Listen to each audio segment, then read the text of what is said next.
ఈరోజు చరిత్రను తిరగేస్తే ఇప్పుడు చిరంజీవి సినిమా తీస్తున్నాడని కాదు, కానీ గత కొన్ని సంవత్సరాలుగా ఇక్కడికి రావాలని నాకు ఒక కోరిక.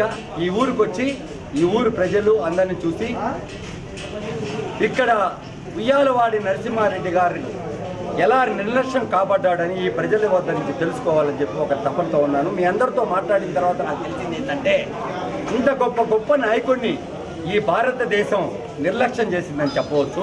ఎందుకంటే భారతదేశంలోనే స్వాతంత్రం కోసం ఉత్తరాది ప్రాంతం వాళ్ళు ఉన్నారు, దక్షిణాది ప్రాంతం వాళ్ళు ఉన్నారు, కానీ దక్షిణాది ప్రాంతంలో ఉయ్యాలవాడి నరసింహారెడ్డి ఎంతో నిర్లక్ష్యానికి గురయ్యాడని చెప్పవచ్చు.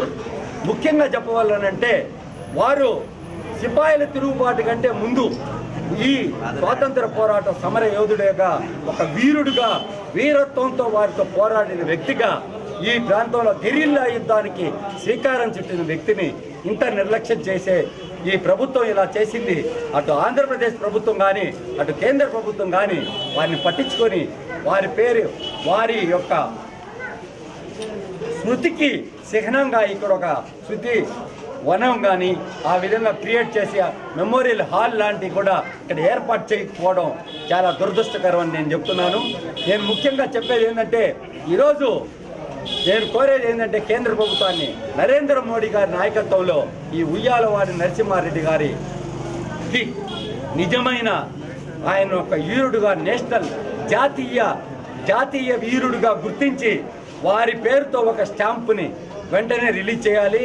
అంతేకాకుండా భారతదేశంలోని అన్ని భాషల్లోని పాఠ్యాంశాల్లో వారి యొక్క జీవిత చరిత్రని భావి భారత యువకులకు తెలిసే విధంగా పాఠ్యాంశాల్లో చేర్చాలని నేను డిమాండ్ చేస్తున్నాను. వారి స్టాచ్యూస్ కూడా ఈ భారతదేశంలో ఉన్న 29 రాష్ట్రాలలో, ప్రతి రాష్ట్ర కేంద్రాలలో వారి స్టాచ్యూస్ పెట్టాలి. పార్లమెంట్లో సైతం వారి విగ్రహం అయితేమి, లేదంటే వారి చిత్రపటం అయితే పెట్టి వారికి నిజమైన నివాళి అర్పించాలని నేను చెప్తున్నాను. వారి వర్ధంతిని జాతీయ సెలవు దినంగా ప్రకటించాలి. ఎందుకంటే ఇంత చరిత్ర ఉన్న ఈ నాయకుడు ఇంత నిర్లక్ష్యం కాబట్టడం, ఈ దక్షిణాది ప్రాంతంలో వారు పుట్టడమేనా అని చెప్పి నేను మిమ్మల్ని అందరూ అడుగుతున్నాను. కాబట్టి మీరు వెంటనే తగిన విధంగా చర్యలు తీసుకోవాలి. అదేవిధంగా చిరంజీవి గారు ఉయ్యాలవాడి నరసింహారెడ్డి గారి జీవిత చరిత్రని చిత్రంగా చేయడం చాలా సంతోషదాయకం. వారికి నేను నేరుగా కలిసి ఈ ప్రాబ్లమ్స్ ఇక్కడ ప్రజల యొక్క సమస్యలు అయితేవి, వారికి సరైన గుర్తింపు లేనిది, వారి యొక్క రాజ్యసభ సభ్యులు కాబట్టి నరేంద్ర మోడీ గారి దృష్టికి తీసుకెళ్లి వెంటనే పరిష్కారం అయ్యే దిశగా ఇవన్నీ చేయాలని చెప్పేసి నేను హైదరాబాద్ వెళ్ళగానే ఆయన కలిసి నేను అడగడం జరుగుతుంది.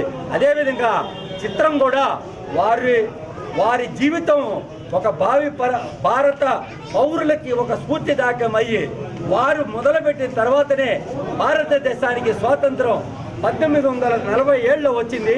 1847లో ఆయన మరణించేటప్పుడు 100 సంవత్సరాల తర్వాత అయినా ఈ భారతానికి స్వాతంత్రం రావాలి, అదే నా చివరి కోరిక అని కోరిన ఒక గొప్ప వీరుడి యొక్క చరిత్రను మీరు తెరకెక్కిస్తున్నారు. కాబట్టి ఇక్కడ సన్నివేశాలు అయితేవి అన్ని కూడా వీరత్వానికి సంబంధించి ఉండాలి.